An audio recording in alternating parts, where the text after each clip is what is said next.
लखनऊ से सामने आ रही है। सूत्रों के हवाले से इस वक्त एक बड़ी खबर आ रही है, जहां एटीएस की एक टीम मुंबई पहुंच गई है। सूत्रों के हवाले से ये बड़ी खबर, छांगुर की मदद करने वाले 4 लोगों की तलाश में एटीएस जुट गई है। चारों युवक छांगुर के संपर्क में थे। तो सूत्रों के हवाले से ये बड़ी खबर, छांगुर मामले में लगातार एक्शन हो रहा है और अब एटीएस ने मुंबई में बताया जा रहा है कि 4 लोगों की तलाश में जांच शुरू कर दी है। ये सूत्रों के हवाले से बड़ी खबर है। एटीएस को रिमांड के दौरान छांगुर ने जानकारी दी है। तो ये सूत्रों के हवाले से बड़ी खबर, छांगुर मामले में एटीएस की एक टीम अब मुंबई पहुंच गई है। तो आगरा से शुरू हुआ ये पूरा मामला, अब इसके तार मुंबई तक जुड़ते हुए नजर आ रहे हैं। जिस तरह से सूत्रों के हवाले से ये बड़ी खबर सामने आ रही है कि 4 लोगों की तलाश में जो एटीएस है वो मुंबई पहुंच चुकी है। चारों युवक छांगुर के संपर्क में थे। सूत्रों के हवाले से ये बड़ी खबर कि छांगुर ने ही पूछताछ के दौरान इस चीज की जानकारी दी है। इसी खबर पर ज्यादा जानकारी के साथ हमारे संवाददाता अविनाश सिंह हमारे साथ जुड़ गए। अविनाश, इस बात में कितनी सच्चाई और कोई ऑफिशियल बयान इसको लेकर सामने आया है? देखिए, एटीएस की तरफ से अभी कोई ऑफिशियल जानकारी नहीं दी गई है, लेकिन सोर्सेज के हवाले से जो खबर आ रही है उसमें ये बात निकलकर सामने आ रही है कि जो एटीएस की टीम है वो मुंबई पहुंची हुई है छांगुर के सहयोगियों को तलाश करने के लिए। क्योंकि देखा जाए तो जब ईडी की रेड पड़ी थी तो ईडी की रेड ना सिर्फ यूपी के बलरामपुर में, बल्कि अगर हम बात करें मुंबई के 2 ठिकानों पर, और वो जो दोनों ठिकाने थे वो छांगुर के सहयोगियों को बताए जा रहे थे, तो वहां पर पड़ी थी। तो जाहिर सी बात है कि जो छांगुर का कनेक्शन है वो न सिर्फ उत्तर प्रदेश बल्कि महाराष्ट्र से लेकर दक्षिण भारत तक फैला हुआ है। और क्योंकि अब यूपी एटीएस के साथ साथ जो इन्फोर्समेंट डायरेक्टरेट है वो भी इस पूरे मामले की जांच कर रही है।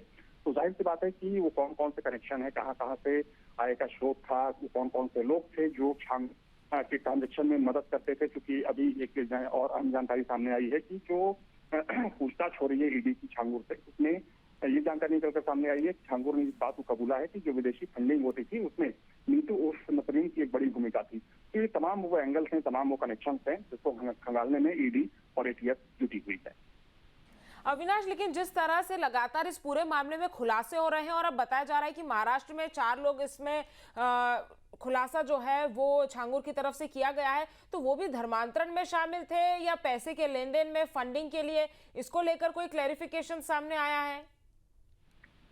दोनों चीजें देखिए एक दूसरे से जुड़ी हुई हैं।